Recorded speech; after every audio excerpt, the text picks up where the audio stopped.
Good afternoon, good evening, good morning from where you are.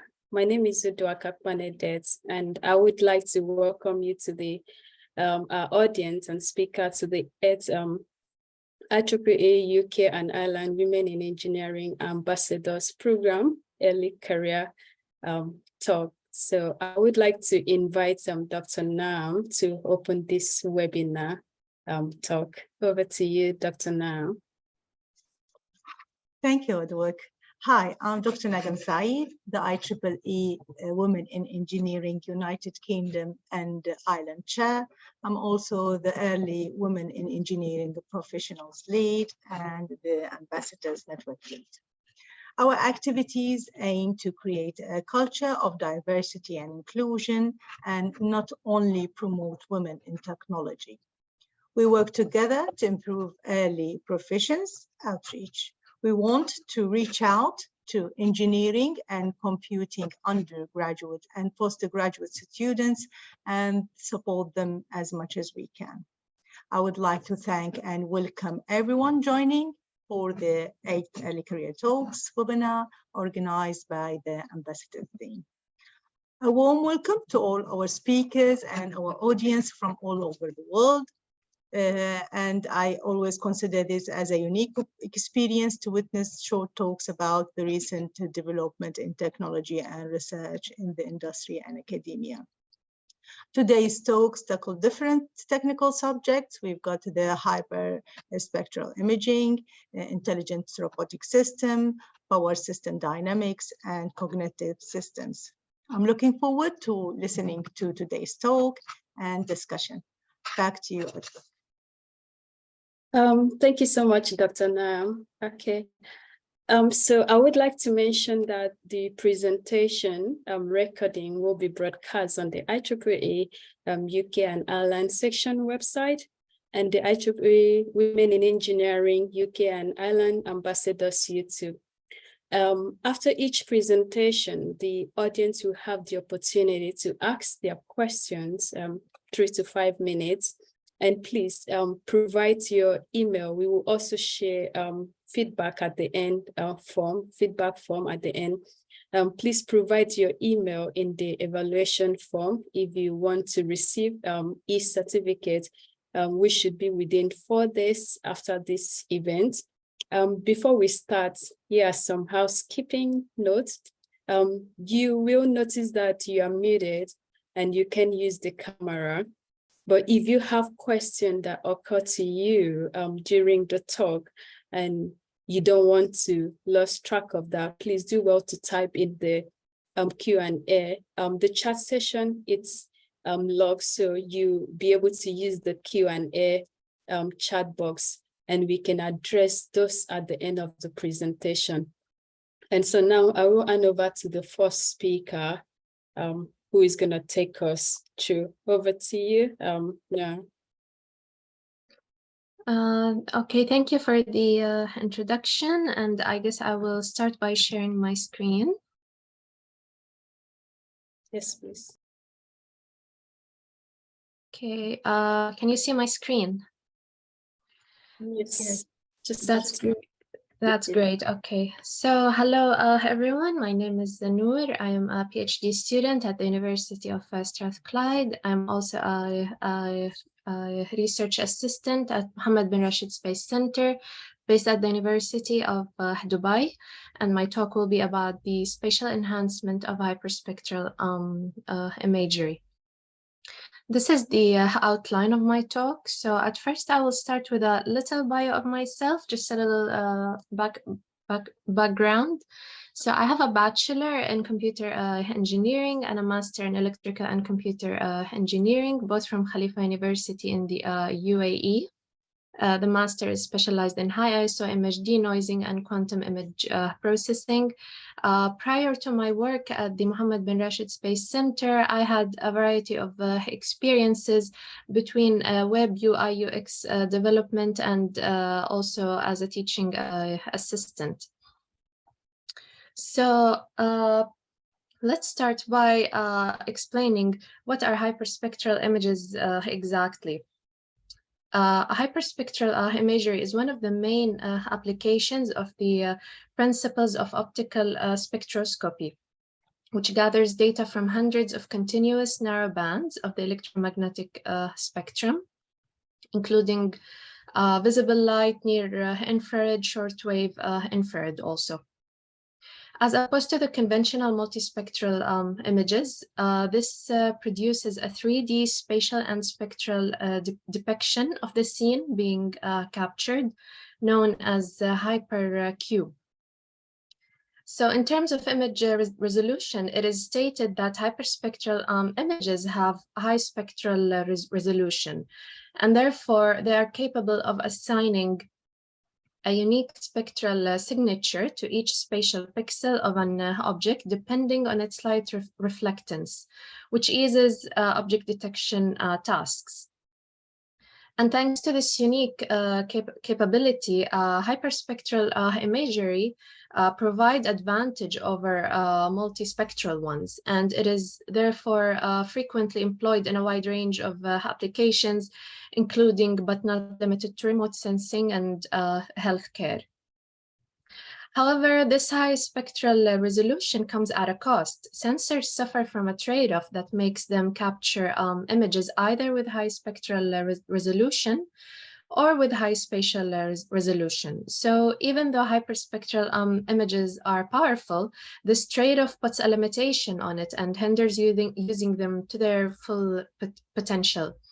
So the solution is to enhance the spatial resolution of hyperspectral images, and this would eventually boost the accuracy of image processing tasks applied in the context of remote sensing or healthcare or wherever else they are needed.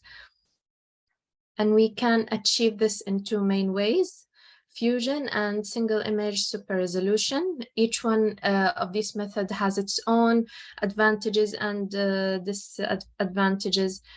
For today, I will only discuss single image super resolution. And this is the main framework of single image super resolution approach. We have an image. It is downsampled and contaminated with some noise. And we basically try to obtain the high resolution image. And eventually we would like to evaluate how close our estimated high resolution image is compared to the real thing, or in other words, the ground truth. So deep convolutional neural networks have shown tremendous results when it comes to super resolution. And we have many examples of that. For example, super resolution CNN, autoencoders, and so on.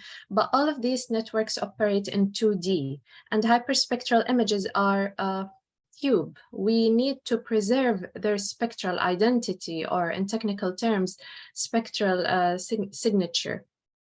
So if these networks can be extended to 3D, they can be applied for hyperspectral images as well. Here we have one example of the 2D SRCNN on the right side and its extended 3D version on the left side. It is a simple network. It consists of 3 layers: feature extraction, mapping, and finally reconstruction. All of them are convolution layers, so no pooling, no pixel shuffling, or batch normalization, as it has been proved that these layers harm the applications of super resolution and hyperspectral. And the activation function used is the classic ReLU, as again, it has been proven that it's the best function for super resolution applications. This network is paired with a hybrid loss function. So loss functions usually measure spatial quality between the enhanced image and the ground truth. But we also need something that tells us whether the spectral fidelity has been preserved or not. And this hybrid function does exactly that by bringing the best of both worlds. On the spatial loss side, we have Charbonnier loss function, and on the spectral loss side, we have the cosine similarity. The Charbonnier loss function has boundaries between 0 and infinity, and the cosine is bounded below by -1 and from above by 1. And we can add +1 to both sides just to make sure that both functions, their boundaries are more or less consistent. As for the weight terms, alpha and beta, well, beta is just 1 minus alpha. So we need to estimate alpha. And one way to do that is by using Bayesian optimization as a probabilistic framework to find the alpha that offers global maximum. And the fundamental idea behind this is to create a rough surrogate model of the objective function, then use this model to decide on the following point to evaluate. And Bayesian optimization creates a method that can identify the ideal value of a non-convex function with a manageable number of evaluations, because it can make use of all the data prior, of all the assessments from the prior data. Gaussian process is the most commonly used probabilistic model for Bayesian optimization. Here we have a parameter gamma, and this parameter balances the exploitation versus exploration. And often large values of gamma are encouraged so that exploration of new values is more emphasized. And so the function is encouraged to search unexplored region to obtain the optimal value of alpha. The methodologies discussed are tested on the dataset shown here, which is called Pavia University. It is one of the most commonly used hyperspectral datasets for benchmarking and dataset purposes. A challenging part is that this dataset is very tiny. It contains about 45 hyperspectral cube, and this is actually one of the biggest challenges faced in this field. The data scarcity the data scarcity is a crucial factor to consider here. Those are some visual results. So here we have the low resolution image and the grounded truth, or what we expect the output to be. So this is the low resolution image, this is the grounded truth, and here we have some comparisons against several methods. This is one of the traditional methods, and these are some 2D networks, and they're corresponding to 3D versions. And we can visually see that the 3D SRCNN is the closest one to the ground truth. But this is not enough. We need to also check for the spectral fidelity by assessing visually here the line of the ground truth. The closest one corresponding to it is the 3D SRCNN again. And I guess the worst performance goes to the 2D R unit. But these are all subjective evaluations. We need a way to quantify whether there has been real improvement or not. So for the spatial quality, we have peak signal to noise ratio and structure similarity index measurement. And for the spectral quality, we have the spectral angle mapper. This side ideally should be as close to 0 as possible. PSNR ideally should be infinite. We will never have infinite, of course, but it should be as high as possible. And the SSIM should be as close to 1 as possible. So in terms of these metrics, we can see that the 3D SRCNN wins again. But another interesting angle we can look at is whether the network is overfitting or not. So here, one of the networks I'm comparing against is 3D R unit, which is a type of autoencoder, and it is very, very deep. It is interesting to see how the simple SRCNN versus the deep network react to this small data set. And if we compare the training and the validation, if we observe what's happening in them, we see that 3D R unit is performing really well in the training stage, seemingly exceeding the performance of SRCNN, but it drops significantly in the validation stage, which is a classic sign of overfitting. So 3D R unit is actually an excellent network given a sufficient amount of data set, but if we don't have that, then the network should be as simple as possible. Some scientists even argue that in this case, traditional methods can be better than utilizing CNNs. And this is the quantitative evaluation of the loss function. I'm comparing the performance against some of the most commonly used loss function. And here we can see again that the hybrid loss function wins in terms of PSNR, SSIM, and SAM. The optimal alpha that we found is 0.5975, which puts it in a perfect balance between spectral and spatial, as expected. Finally, just to quickly recap and summarize. So hyperspectral single image super resolution is an open, ill-posed problem. And one of the main challenges is to enhance the spatial quality without sacrificing the spectral fidelity.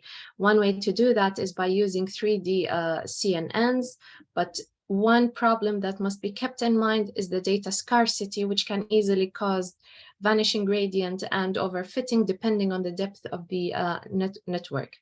And the future work of this involves exploring this problem from a frequency domain perspective. And this brings me to the end of my talk. Thank you for listening. And if you have anything to ask, please don't hesitate. Thank you so much, Nour. Really appreciate that. Was exciting moment. And so, all right. Thank you for interesting talk. So we have a question here. Lina said, thank you, Nour, for the very interesting talk. And the question is, can you reflect more on the application of your work? The applications of my work, okay, if you're asking about one particular domain, mainly I'm applying these in remote sensing because the enhancement of these images have a lot of effect on other image processing tasks, including classification, object detection, and so on. So once the resolution of the image is enhanced, this has a direct effect on the accuracy of image classification, which improves, for instance, some governments require land cover, land use applications. So this has direct influence on that. It improves the quality significantly. Awesome, thank you. We have a question here for you, and it says, what are the potential solutions for the data scarcity problem in the HSI? Right, so the potential solution for that, we can go two different ways. Traditionally, we can use data augmentation methods. So it can be something as simple as increasing the data set in a synthetic way using cropping, rotation, and so on. But on the other hand, generative adversarial neural networks can be trained to generate extra data. Now, I have not tested this myself, but I feel like it's a potential strong solution for this issue. Awesome, thank you. So the last question is, have you considered the computational complexity of the proposed algorithms? Yes, so the computational complexity is another thing related directly to the network depth. So it is important that the network is not too deep, that it offers only a tiny improvement. And on the other hand, the computational complexity is very large. So not just the complexity, but also the memory footprint should be kept in mind. And that's why I chose to include the SRCNN in this talk, because not only it's impressive, but it's also lightweight. All right, thank you so much for this insightful presentation. Really appreciate, thank you. Just so a quick, all right, so that's all for the question. Thank you so much. We really appreciate that. All right, so we're going to move to the second speaker, who is Gabriella. So Gabriella. Hi, thank you. So I'll just share my screen.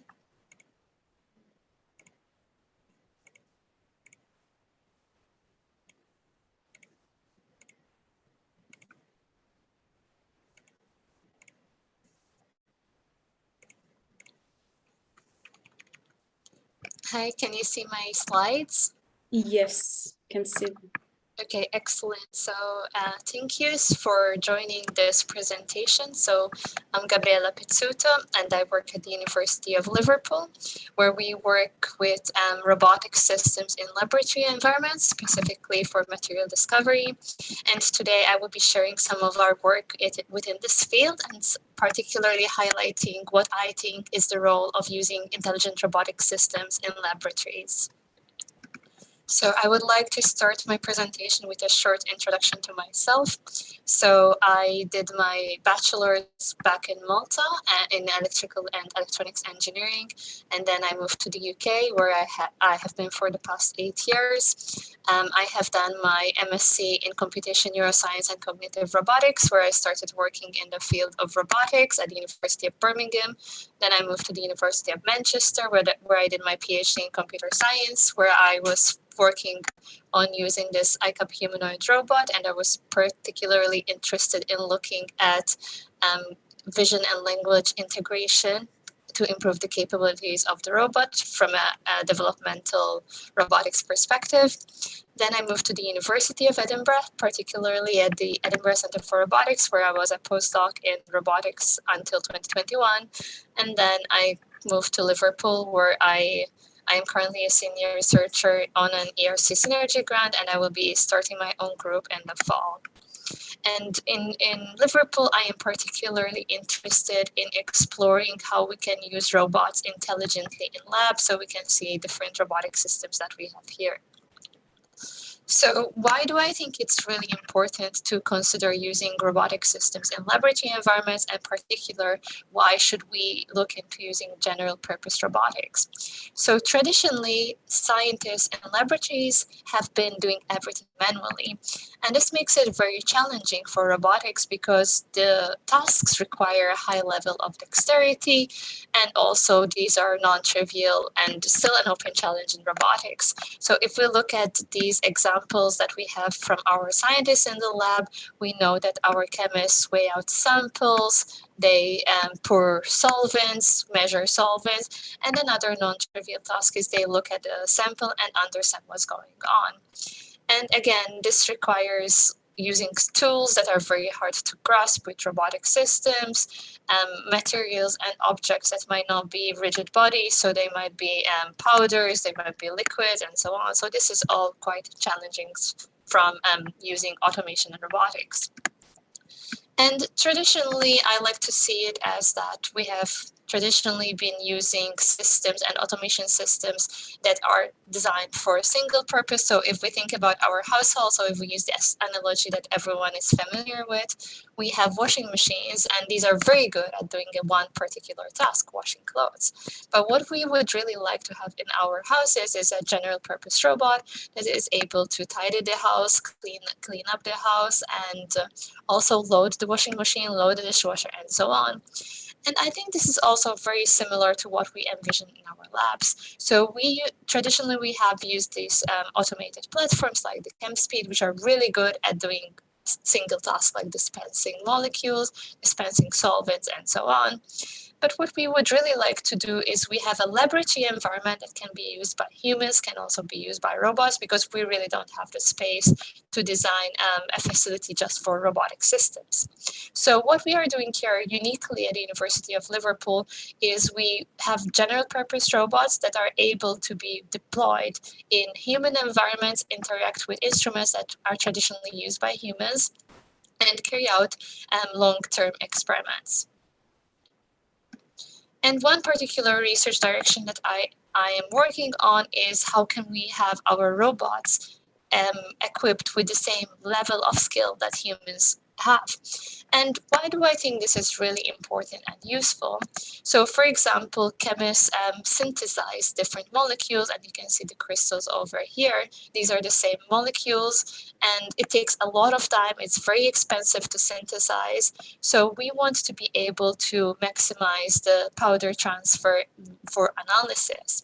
So how chemists would traditionally do that would be that they would spend all day scraping their sample, which is a very boring task. And if you're doing a PhD in chemistry or in material science, you would spend a large amount of your time doing this. So one of the projects that I have been looking at is how can we do this autonomously with a robotic platform? And we have developed this method that is used for robot skill learning. Particularly, we have been exploring it for laboratory robots. So for those of you who are familiar with learning-based methods, we use model-free reinforcement learning, which is underlined by the following paradigms. So the robot picks an action, and depending on the action that it chooses, it gets a reward if it performs the task well, and a negative reward if it doesn't. And also it observes the state. It also gets feedback from the state as well. So how we formulated this for scraping task, we built a simulated environment. We have the robotic arm here with a scraping tool and a vial similar to what we have in the lab.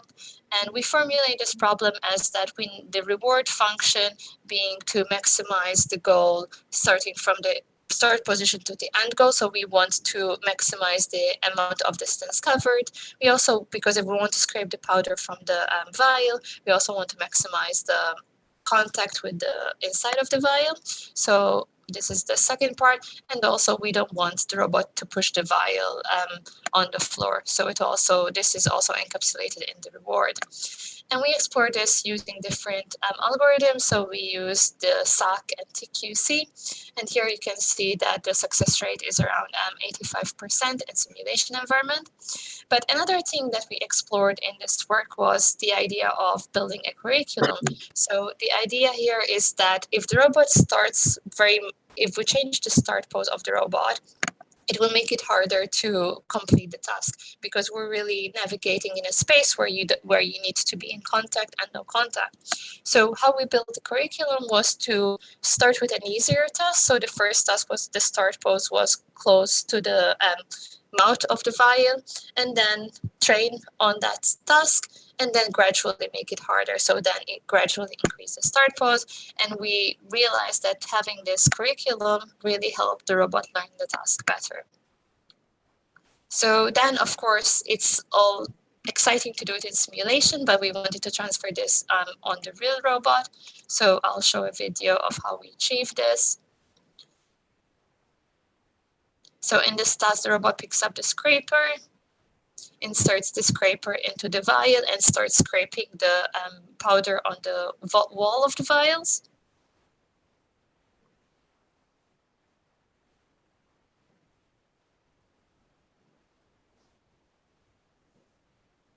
So the robot learns how to do this task. It was trained on the real robot, on the real task, and then tested on a different material.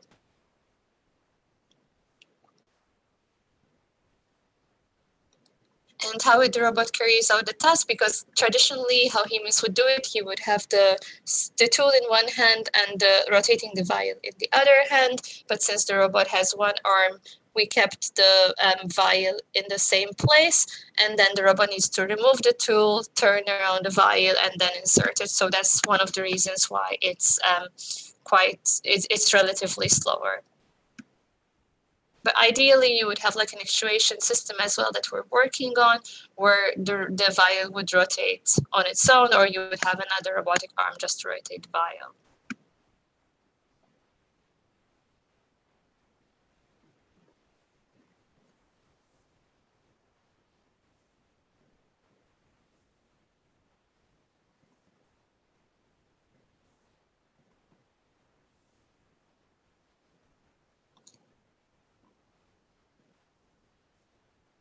So yeah, you can see the process. So the vial, the powder is being removed from the walls of the vial. So the robot is finishing the task. And you can see how much of the powder is removed.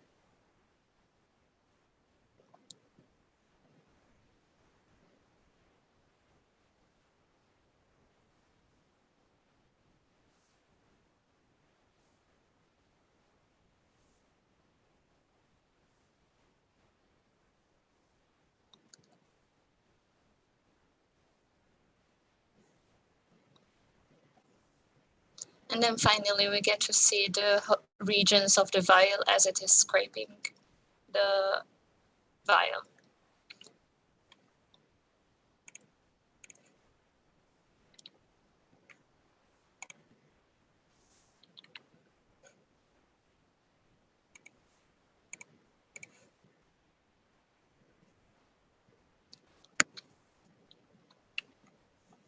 Okay.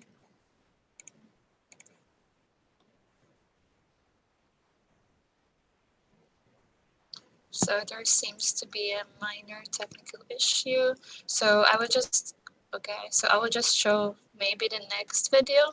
So again, in that particular task, we show the robot carrying out one particular skill, one particular task, but just to put everything into perspective, how we envision the role of intelligent robotic systems in laboratory environments is to have a fully unified system. So we have different robots interacting with different instruments, and we also have analysis of the different stations. So this video will hopefully ground what I have been saying and show how our lab looks like.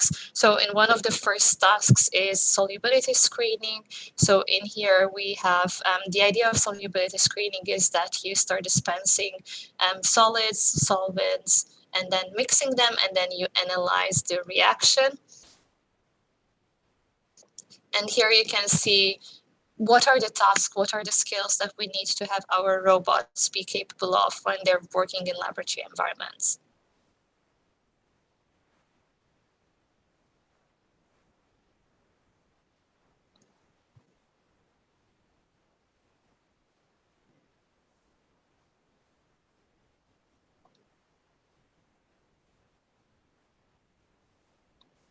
So again here, so the robot starts by dispensing a molecule and then it takes it to the next station. So in this case, it's quite simple tasks. But again, this goal of this video is to show where we envision scraping and similar tasks and skills to be used in a laboratory environment. So here we dispense some solvent, then we put it on a mixing plate, and then we start mixing the solution. And the final step is in fact is analyzing the sample. So here we have a camera, we record different images. In one of our other works, we also trained a neural network model. So it is a cascaded neural network model with two sections where we focus on the vial, and then we're able to classify whether it's dissolved or not. And in one of our future directions, because some of the some of the molecules might still be stuck on the wall of the vial, we would want to scrape the sample as well.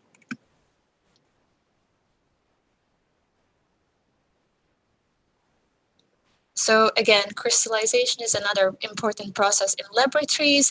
And again, scraping here is very important because when crystals form in our vials, we would want to scrape the sample and then transfer them to the analysis instruments. So here I'm just walking you through the process of creating crystals. So you start with a vial, you dispense some molecule, you then take it to the next station where you would dispense solvent. And I'm sure most of you are familiar with growing crystals. So you have molecule, you add solvent, then the solvent evaporates and the crystals form inside your vial. And this is how a robotic process to achieve this is carried out in a laboratory environment.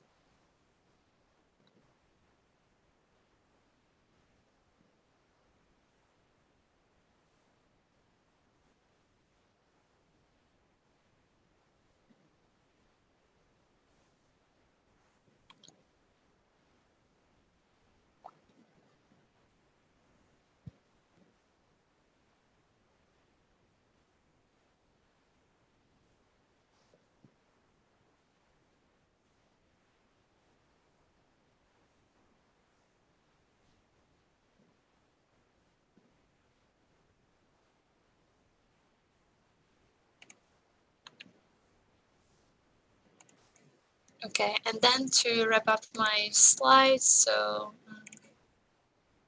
okay.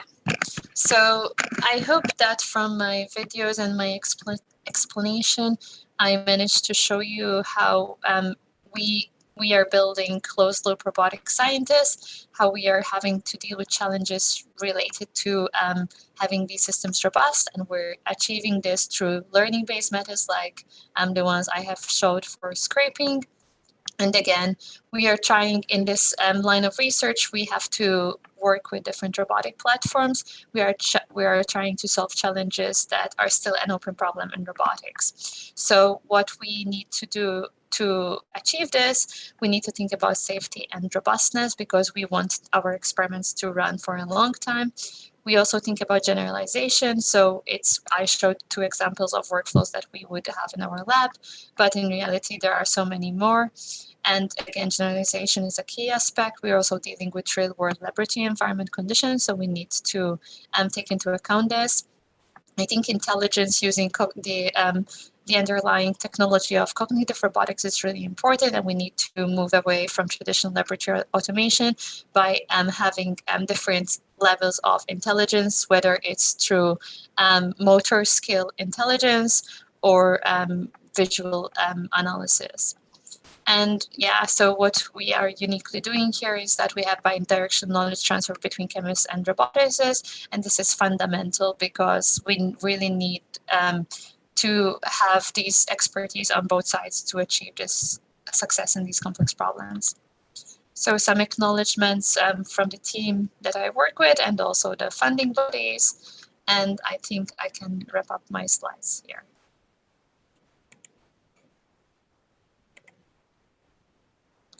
Okay. Thank you so much, Gabriella. Thank you for that presentation. So we have a lot of questions in here for you. The first question is how long this process takes removing the powder? Yeah, so it depends on the powder. So in the example that I showed, we scraped it for around 5 times on each side, and then you rotate it, I think, every 15 degrees or 30 degrees. Again, this is an optimization problem which we're working on, but for that particular vial, it took around an hour. But we're working on minimizing this. There's different ways we can do this. So adding another arm, so you avoid the time of using the robot to rotate the vial and removing the scraping tool and so on. So that should speed up the process. So I'm sure 1 hour is a very large number. I think we can definitely decrease it by half or similar. So we're still optimizing the time for scraping the sample. Awesome, thank you. So Lina said, thank you, Gabriella, for sharing your exciting research. At Glasgow University, we're using the same robot to demonstrate real-time 5G teleoperation. I was wondering if you have plans to test the operation during the remote real-time control. Yeah, so we haven't started looking at that yet. So, and the main reason is that our experiments are long-term. So the one I showed in is actually a 7-day experiment, and we would like to go 2 months and so on. So we haven't done any teleoperation. It is fully autonomously, but we would consider teleoperation for some of the tasks, especially when, for example, the robot fails or we want to recover, or if the task is very hard, we don't have the manipulation skill. So that's something that in this idea of sharing the autonomy between the robot and the human chemist is something we have not yet explored, but we would be very interested in exploring. Awesome. I guess Lina wants to catch up with you. All right. So what are the main safety challenges in using this robot in laboratories? Yeah, so that's a very interesting question. I think safety is very, very important. So we work with solvents that are flammable, for example. We work with molecules that are toxic. So we're still, again, there could be different challenges in terms of that. The robotics community usually tends to see a robot safety as a matter of collision avoidance and making sure that the robot is safe in close proximity to humans. But in our case, we also have external considerations. And in terms of safety, I think most of it is like monitoring, for example, and making sure that if something goes wrong, we are aware of that. We don't let humans inside the lab. This could be the robotic understanding or even using external sensors. Insightful, thank you. And the last question for you. What are the advantages of using the learning-based method over traditional ones in laboratory? Yeah, so that's an important question. So I think the flexibility, so using these learning-based methods would allow us to do tasks which traditionally we cannot do. Traditionally, lab automation is also, we don't have any feedback, so adding feedback will help us solve tasks that traditionally we couldn't do. So I think overcoming tasks that we could not have done previously by using learning-based methods, I think that's the main criteria. Awesome, thank you. And that's the last question for you again. Thank you so much for sharing your research. That was insightful. Thank you. Thank you. All right, so to our audience, thank you very much for staying. We'll move to the third speaker now, which can be Tabia Ahmad, who's going to take over the stage now. Thank you. Hi, everyone. So I'll just share my screen first.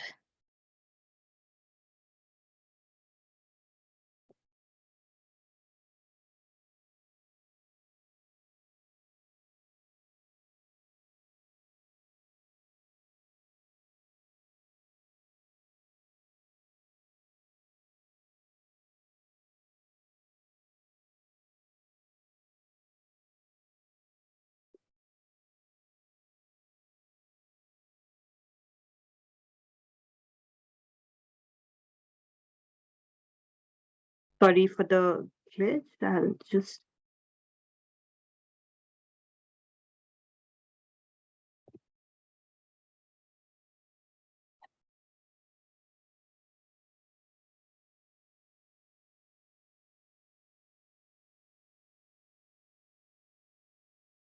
Okay, so I hope my slides are visible. Yes, it is.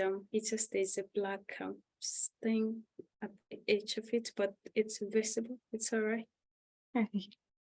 So hi, everyone. I am Tabia Ahmad, and I'm currently a postdoctoral researcher at the University of Strathclyde. And I'm happy to share my research today as a part of IEEE Women in Engineering UKI Ambassadors Program. And today I'm going to discuss a bit about my current area and my previous area of research, which is around computational techniques for robust power system analytics. Before I begin my talk, here is a short bio. As I mentioned, currently I'm a postdoctoral researcher at the EEE Department of University of Strathclyde, and I'm working on power system dynamics and especially machine learning techniques for power systems. So prior to this, I completed my PhD in electric power systems from Indian Institute of Technology, Delhi, India, where my thesis was selected for a distinction in doctoral thesis award. And prior to that, I also did my master's in instrumentation and control engineering and bachelor's in electrical engineering. So over the few years, I've collaborated in electric power systems at different research institutions, be it IIT Delhi, University of Strathclyde, Texas A&M University, and DTU Denmark. So before I begin, here is a short introduction about my research area, which could kind of give you a small context. So basically, power systems are a huge infrastructure in present day systems, essential to the day, and they have sort of evolved from legacy power systems to present day power systems. So the traditional power system was supposed to be consisted of three different levels in the form of generation, transmission, and distribution. And all of these were kind of centralized and not mostly interacting. But today's power grid, which is closely evolving into a smart grid, has bi-directional flows amongst the different levels. Let's say power generation, transmission and distribution, and finally on the consumer side. So also I would say the consumers have sort of become prosumers, so they are also closely interacting with the different levels of electric power system. So, and the present-day power grid has sort of also saw a huge increase in integration of sustainable sources of energy in addition to the traditional synchronous generations, which has sort of necessitated in changing the different types of analytics we used in power systems in order to make them robust to all sorts of uncertainties which may be present in this present hybrid grid. And all of this isn't possible without recording power system measurement data. So of course, power system measurement data-based analytics have gained impetus in recent years, partly due to increased deployment of high rate sensors such as phasor measurement units, smart meters, or quite recently point-on-wave devices. So these host of different devices have sort of enabled multiple power system analytics in different fields, which could be the transmission side visibility in terms of wide area monitoring. It could be due to on the planning stage of it. Then it has also sort of modified our power system distribution system. And of course, in terms of energy forecasting, risk analyses, and so on. So all of these could not be possible without evaluating the data quality of power system measurements, which is an important concern when using data science for power system analytics. So before I begin, I would like to show you all a short visual about power system measurement process. So the power system measurement process can be considered as an input-output measurement process, and the power system itself can be considered as a dynamic system. So the sources of noise in data collected in field could come from the measurement and instrumentation channel preceding to measurement-based devices like phasor measurement units. It could be due to time synchronization or the phasor estimation algorithm itself. However, now in this work, we would be concentrating more on the measurement and instrumentation channel, which is preceding to the actual, measurement sensor. So this noise could be either random or systematic in nature. We also plotted the statistics of such kind of noise, and we indeed see that this departs from the usual assumption of Gaussian noise. So usually power system analytics are deployed or implemented by assuming that the noise found in field measurements is Gaussian in nature, but we sort of revisited this aspect of Gaussianity, which has indeed necessitated that we develop robust algorithms which could also not cause any appreciable amount of error in your downstream tasks if the distribution of error changes from Gaussian. So there are some preliminary studies around mining the statistical distribution of phasor measurement unit error. So field power system data from phasor measurement units was collected, and indeed the error was captured and its statistical distribution was plotted. So we see that it departs from Gaussianity and is also not white in nature. So it has spectral content at different frequency levels. In order to benchmark this field finding, we also developed a hardware prototype in laboratory where we ran a real-time digital simulation for a test system. And then these signals were then sent over to a laboratory PMU, which was connected to the real-time digital simulator. And then outputs from the PMU were then used to simulate error using a median filter based algorithm. So the residual from the actual phasor measurements and the filtered version give us an indication of the error sample, which was then further analyzed in further studies. So we sort of collected the error samples, and then we fitted a Gaussian mixture model to it, since, as I mentioned before, the statistical distribution of error wasn't Gaussian. So we think GMM provided a quite generic distribution. So now what we did was that we correlated this change in distribution of the PMU error with change in input parameters, such as the parameters of the instrumentation chain, such as the burden resistance, the length of the cable, and CT saturation. So these were the three different types of input conditions which were simulated, and then corresponding samples collected, and then their change in distribution sort of analyzed. So indeed, we see that there is a strong correlation between these input phenomena and the change in distribution of these Gaussian mixture models, signifying that this method could be perhaps used for calibration of the instrumentation and measurement chain, which is sort of crucial to maintain high quality phasor measurement unit data.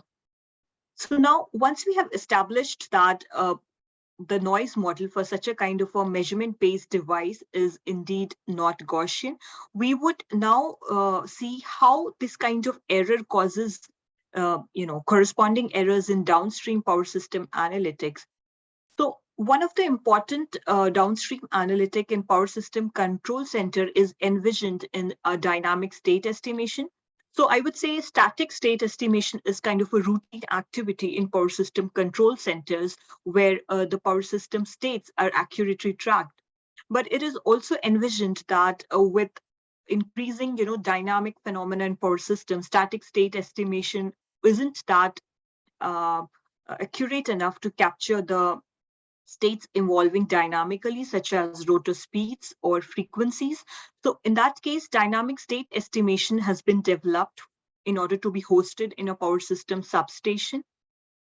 But we have seen that robust DSE is important because there's a large amount of bias in the measurement data collected from field. And as we saw earlier, it is indeed non-Gaussian. There might be different kinds of other kinds of errors like loss of GPS synchronization. There may be measurement delays or even cyber attacks. So we sort of need a robust version of dynamic state estimator for better situational awareness. So one of the tasks here is to find, or rather establish, how the non-Gaussian error present in measurement affects applications such as a robust DSE. So a robust DSE has been developed as a part of this work and then tested. How is it able to track the power system dynamic states such as the rotor angle? So this is benchmarked for a test system and shown here. And in fact, we could see that the proposed DSE algorithm, which is the corentropy-based unscented information filter, kind of tracks the real state, while other state-of-the-art techniques such as the extended Kalman filter or the unscented Kalman filter face huge errors there. Another application which is quite important for power system improved situational awareness is mode monitoring. So electromechanical modes have been a cause of threat for different power system events, and then thus need robust monitoring. So power system oscillatory modes, if not tracked, and low damping condition, if not tracked in real time, could lead to actual stability issues, let alone any uncertainties present in measurement data may cause, incorrect estimation or estimation of spurious modes. So the current work is focused around developing a robust mode metering algorithm, taking into account the non-Gaussian noise which may be present in field power system data. So we see that the current algorithm, which sort of uses a corentropy-based loss function instead of the usual mean squared error-based loss functions in data-driven mode monitoring algorithms. So this, we can see that the corentropy-based cost function is optimal because it reduces the error for a large value of bias, while it functions as an L2 norm for a large value of PMU error. Several case studies were conducted on benchmark IEEE test systems, and we see that indeed the current algorithm is good at finding out the modes which have been benchmarked from practical studies. Now, the third application which I'm going to discuss here is the problem of resiliency in present-day power systems. So as we are already seeing that, present-day power systems have a lot of uncertainties in addition to a huge number of components being integrated, maybe in the form of renewable energy and their supporting infrastructure. So this has sort of increased the prevalence of high impact, low probability events, which may be in the form of cascading failures. So cascading failures is basically defined as a quick succession of multiple component failures, which may be triggered by extreme disturbance events such as extreme weather events, equipment failures, and then this might also lead to a blackout if not arrested in time. So fast detection of power system cascading failures is of prime importance before they, manifest into a blackout, which in addition to the economic costs also have huge social costs. So this framework is concentrated around detecting the occurrence of these fast cascading failures in power systems. And this is a huge combinatorial problem in the sense that we have large number of power system states, we have huge number of buses in practical power systems, and then this entire spatio-temporal aspect attached to it leads to a large number of cases, which is practically not if impossible, very difficult to analyze through traditional schemes. So we propose the use of spatio-temporal machine learning methods to tackle such a kind of a situation. So here we develop a graph-based spatio-temporal networks in order to predict the occurrence of cascades under different operational scenarios of load and renewable energy demand.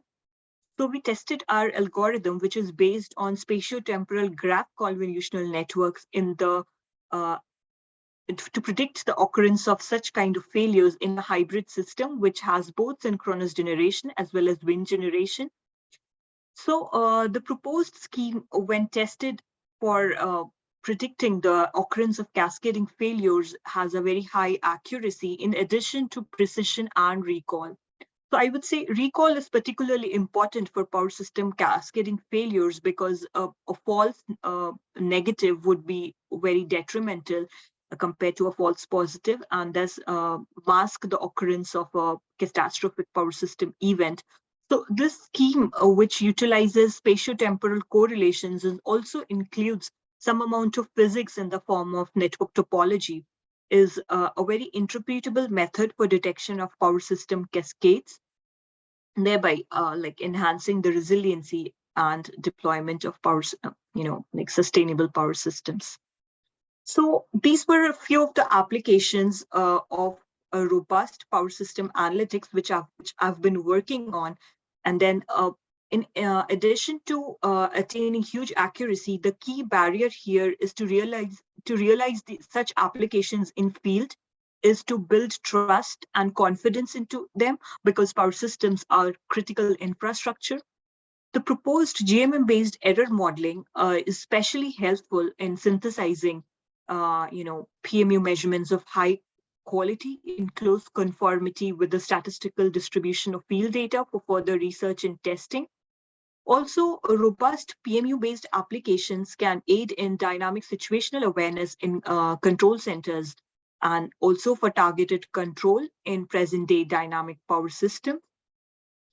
Now, the third aspect here, which is also gaining a lot of importance in power systems, is mitigation of blackout risk and improvement in the resiliency, which is in fact also very important, or I would say it has become quite relevant in the adoption of, or rather accelerating our drive towards net zero power systems. So resiliency is an important pillar there. So these techniques, which are hugely based on the use of a spatio-temporal power system dynamic data, accelerates the development of such kind of robust analytics. So that was all from my side. Thank you. Thank you, Tabia. Thank you so much for sharing your research with us. Really appreciate that. So because of our time, we have questions here, and so we just run through them. In your opinion, how the digital twins could reduce the power systems failure. Okay, yeah. So digital twins are basically, I would say, softwares which mimic the actual field power systems. And I think all these data analytics ultimately culminate towards development of a digital twin. So basically, digital twins would help us to simulate events in advance and also, anticipate failures, which are very important for, like enhancing the resiliency of power systems. So digital twins, on one hand, would help us, you know, analyze the importance of any operational scenario or any change in power systems, such as topology changes or changes in operational scenarios well in advance. So we can, deploy measures as well in advance. So these kinds of software modules or data analytics proposed here would definitely form an important part of such a kind of a digital twin. All right, thank you so much. And the last question for you, what are the few of the practical challenges in developing this ML-based framework in field of power systems? Right. So that's a really interesting and pressing question towards like adoption of machine learning to critical infrastructures such as power systems. So I think I also enumerated in one of my conclusion points there is that adoption of ML, like building trust and interpretability in ML-based model is of prime importance for them to be useful and deployed in field. So we have been working on quite a lot of interpretable machine learning methods, which apart from giving high performance indices like accuracy, precision, recall, also give us an indication about what the machine learning model is actually learning, or maybe related to the physics of power systems, or like post hoc interpretability based methods, like there are quite a lot of them which have been proposed. So in our work too, which we necessarily consider these interpretable indices there in order to build trust and confidence in power systems, like ML based model for power systems. So if these are coupled with the physics of power systems, I think definitely they would offer confidence for, like system operators or utilities to deploy ML-based methods for power systems. In fact, like few of them, as far as I know, have already been deployed by one I can remember here is GE, which has recently, tested the inertia monitoring scheme, which is highly based on ML. So I think that's the road forward, building trust or interpretable ML models there. So thank you. Just to add one more question, could you probably elaborate on the practical applicability of these power systems analytics by transmission utilities? Oh, right. Yeah, of course. So the robust analytics which we are proposing are very much in line with the industrial practices there, because let's take the robust mode metering algorithm which I proposed there. So like mode meters are already in place in control centers or of several utilities. Let's say the Bonneville Power Administration present in the US. They've already been using data-driven mode meters to, like continuously monitor the occurrence of such kinds of modes, their damping and other parameters. So I think a robust version of such a kind of mode meter would definitely be of prime importance. Other than that, the dynamic state estimation is also an upcoming technology which has been adopted by several utilities, let's say Siemens and ABB and so on. Although I would say it isn't deployed in real time, but yeah, it has been definitely tested by several utilities, as well as a pilot project has been recently tested by Hydro-Quebec in Canada.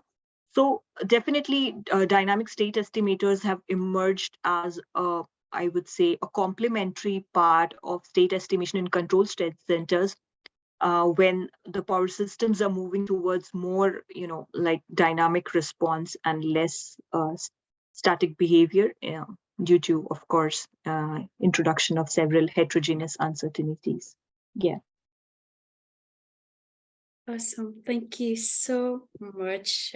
It's so good to have you here. Thank you so much. Really appreciate that. Thank you. All right, a very warm thank you to our audience, and we are almost done. So we're gonna have our last speaker for today, who happens to be Aamir. We're over to you. Hi, everyone. Hi.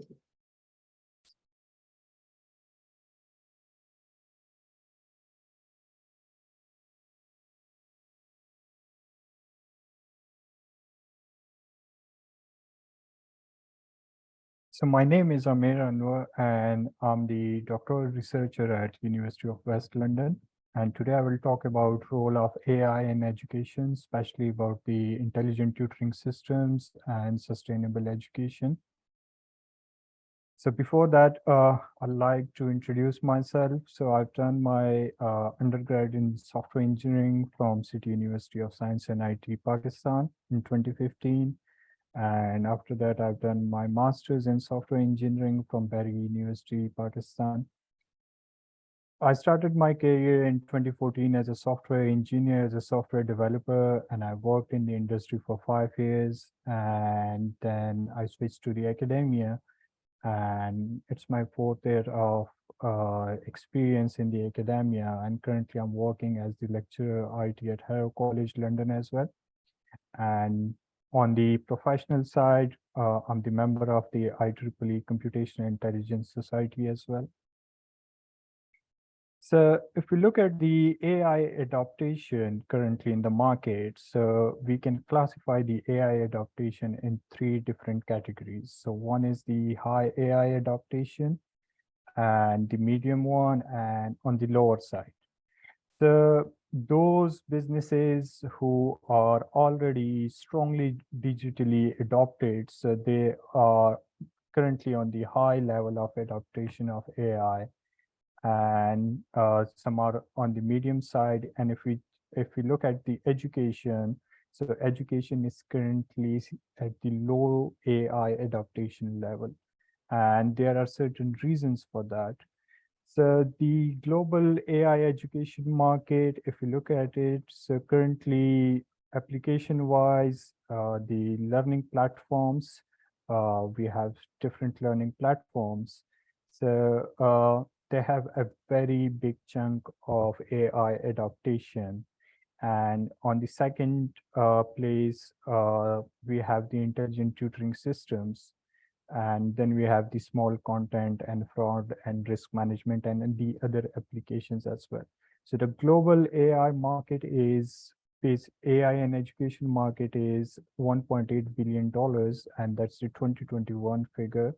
And according to Forbes, it will by 2025, the global e-learning market will goes towards $3 billion, which is a very huge market currently. So if we look at the current online or e-learning challenges, so we have a couple of challenges like student interaction and engagement issues. So that's one of the prior issue currently we are facing in the e-learning or online learning platforms. We all know due to the pandemic, we all shifted to the e-learning or in online learning platforms, and that was one of the prominent issue that student faced, and it includes student readiness to attend online classes, because there was a certain shift from the face-to-face classroom learning to the online learning, the student to student interaction, student to instructor interaction, which is very, very important for the feedback and student satisfaction. And there were certain issues like the we can say the lack of student feedback mechanism. So if you look at the current e-learning applications, so there's no such prominent feedback mechanism we have. We have certain things like we can say the chat facility, or you can ask question, but when we are in e-learning or in online learning platform, So it's very hard for the instructor to actually observe the student that what's actually the student demand is, and to facilitate student at real time.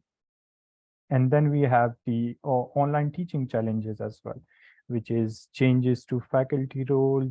Now the faculty role in a traditional classroom is totally different from a faculty role in the online learning. In a traditional classroom, the faculty is more in an active form, but in the online or e-learning platform, the faculty is more in a passive, you can say, role in terms of observing the students' performance. And we have the communication barriers, and then we have certain courses which are the student-led courses, and some courses are the faculty-led courses. So intelligent tutoring systems has been introduced. It's not a new platform, it's not a new term. It was introduced in 1960s. And basically the real job of intelligent tutoring system is to customize instructions and provide feedback to the learning on real time. So if you look at the diagram, so a typical intelligent tutoring system has a knowledge domain, which has all the knowledge, means which has all the content that are to be teach. And then we have the teaching strategies module, which we have all the teaching strategies that the system will adopt during tutoring. And then we have the student model. And the student model is when a student or a learner is interacting with the system. So actually the system itself making a profile of that student. And at the end of tutoring, or if we say at the end of the examination, it provides a report to the student that what are the student weaknesses and what's the student's strengths. So ITS is very, very demanding nowadays, but there are certain challenges with the ITS as well. And some of these challenges are authoring ITS, means creating an intelligent tutoring system for a specific course or module. And then we have the collaborative learning. How can we depict the classroom collaborative learning environment into an intelligent tutoring system? Then the third one, we have the formation of dynamic groups in ITS classroom environment. Now, in a traditional classroom, we usually create certain groups, which we call the heterogeneous groups.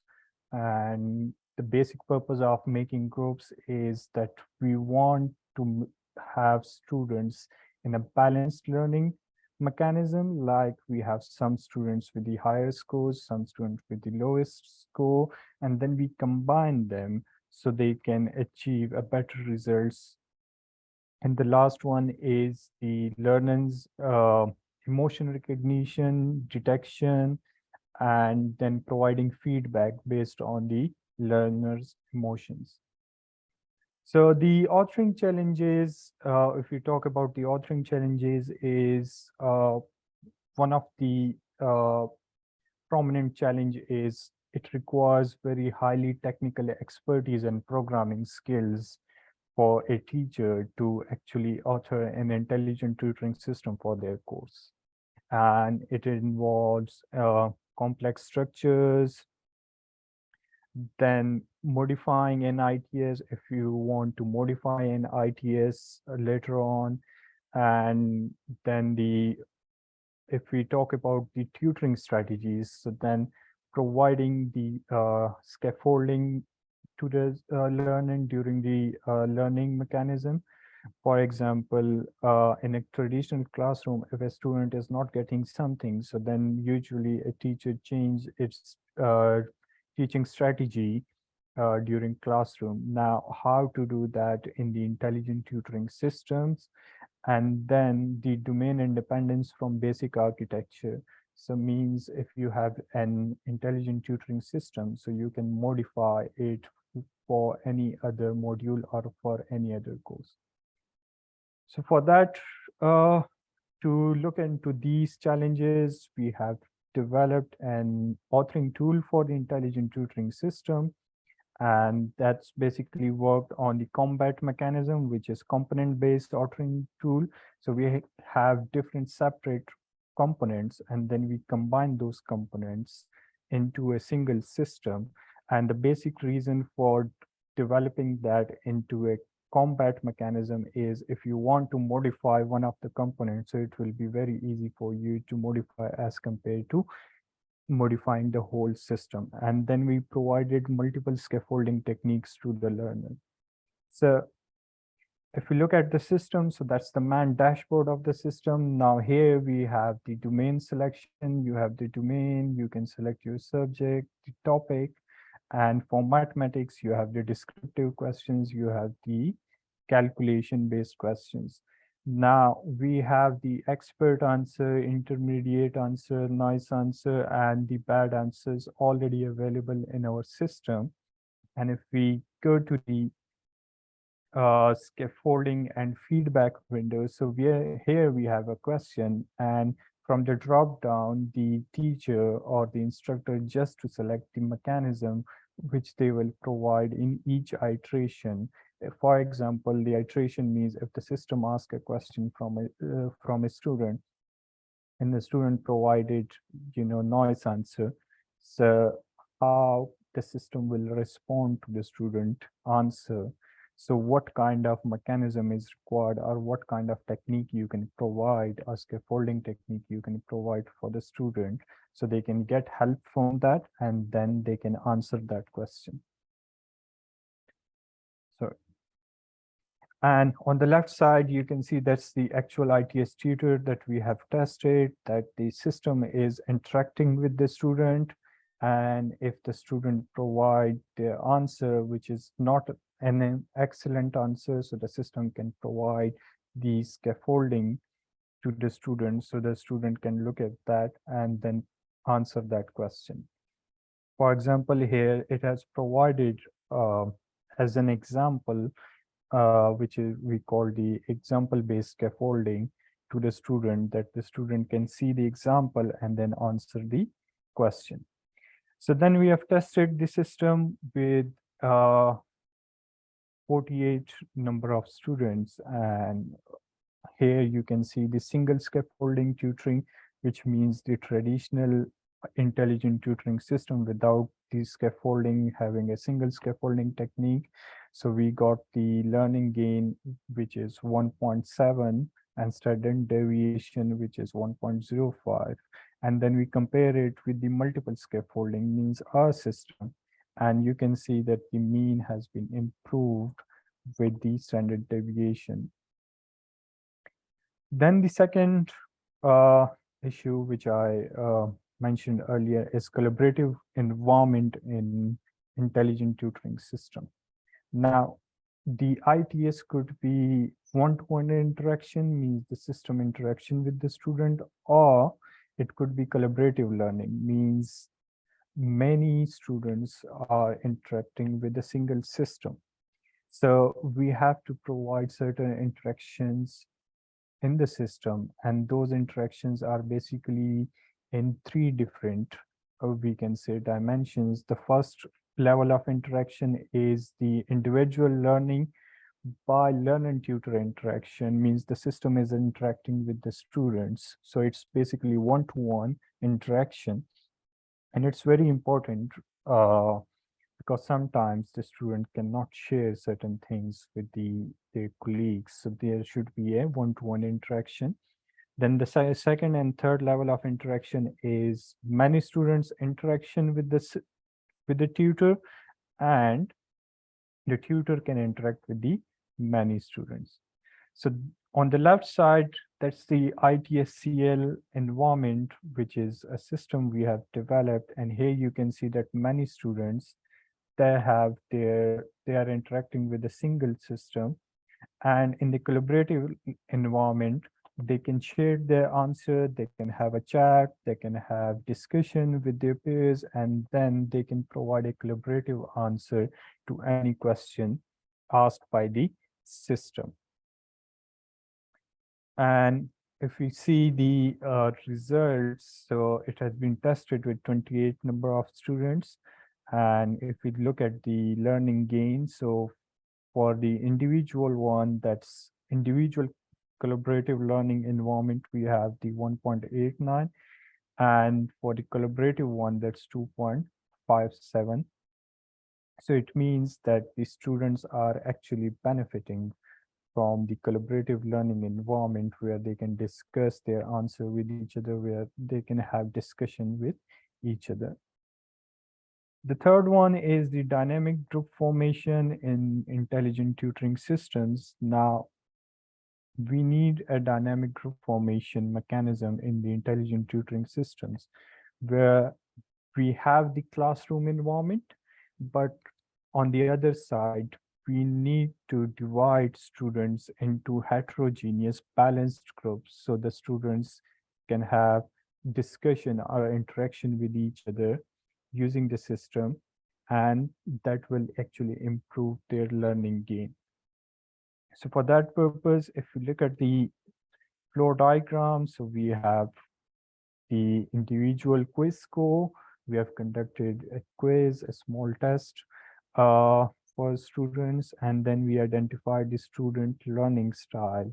Means each student has, or each learner has their own specific learning style, that how they learn certain things. And based on these, we have identified and we have formed the initial groups. Then we have calculated then we have the student collaborative quiz, means it was a combined quiz. And then we calculated the mean score, which is the group score. And if the group score is less than the mean values, so that we have placed them into a smaller cluster, and that cluster has been arranged in ascending order. And if the mean value is greater, so then if the group score is greater than the mean value, so then we have created another cluster, and that cluster has been arranged in descending order. So here you can see there was the initial group we have, where we have the highest mark student, learner, the lowest mark, we have the second highest and the second lowest one. And then we shuffled the student based on the algorithm that we have proposed. And at the end, we got a very heterogeneous balanced group where we have in each group, we have the highest marks group as well as the lowest one as well. And if we look at the results, so it's been tested with 20 number of students. And if we look at the learning gain, so for the individual, it was 1.70. For the random collaborative groups, means we have tested it with the random collaborative groups as well. So that was 2.40. And then we have tested with our proposed algorithm, and the learning gain has been improved to 3.10. And if we compare it with the current literature, so the post mean value has been improved to 6.75 as compared to the other studies, and the study mean value, which has been increased to 3.05. The last one is the emotion detection and recognition using intelligent tutoring systems. Now, the student engagement. Aamir, 2 minutes left. Yeah, I'm trying to finish it.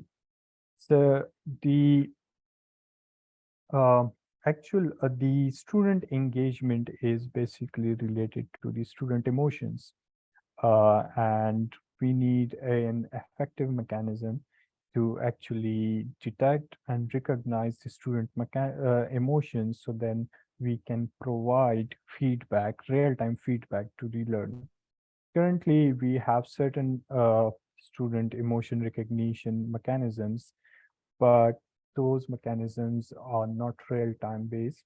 So for that purpose, we have conducted a study with the student with, we can say, the disabilities. And then we have collected their data, their chat data during learning session using Google Meet.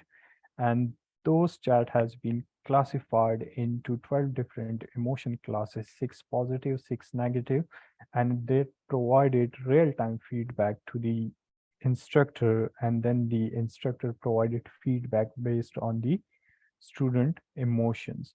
So these were some of the challenges in the intelligent tutoring systems that we are actually working on it, and we are trying to improve the intelligent tutoring system so it can be used on a large scale, uh, we can say, environment. Thank you very much for listening. Now I'll take the questions. Thank you so much, Aamir. Thank you for the presentation.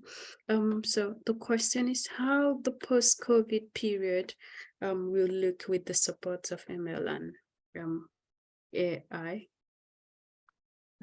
Okay, so currently, if we say the post-COVID period, still we have a very bigger e-learning market, and the e-learning market is significantly booming. So yes, that's right that we are going back towards the actual classroom environment, but then we need certain systems to actually customize the instructions or the content based on the student choices and provide feedback to the students using any e-learning system. So the e-learning market is still increasing despite of we are going back to the classroom environment. Thank you. And why are we not using the ITS on large scale? So that's a very good question. Actually, currently the challenges that I've mentioned, especially the authoring ITS. Now, if you want to use ITS, you need to author an ITS for your course, for your module. Now that requires technical expertise, and secondly, modifying that ITS for the another course or for another module is a very challenging task. And then we need a feedback mechanism, a very good feedback mechanism as well. So these are the reasons that ITS has not been adopted on a very large scale. So in that case, can we customize the ITS for people with disabilities?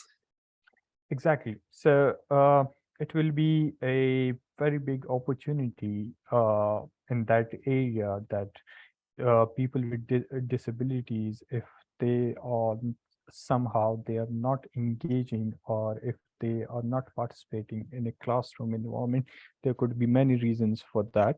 It depends on disability to disability, but an intelligent tutoring system can effectively provide that platform to the people with disabilities so they can learn in a very effective mechanism. Awesome. And the last question, this is from the QA. Thank you, Ahmad, for your interesting talk. I have a question regarding the use of AI as students. And for example, there's a lot of proofs about using ChatGPT for assignment completion, paper writing, and so on. How can the future education system best address this? Yes, so it's a very emerging area, and we have the ChatGPT from the Microsoft side. On the other side, from the Google, we have the BERT, which is the extension of BERT model. So yes, it will affect, but somehow, if we say that it will completely, replace the software developers, it will completely replace the content creation, or we can say the skills. So it's too early to say that it will completely replace, but somehow it facilitates learners and students in accomplishing different activities.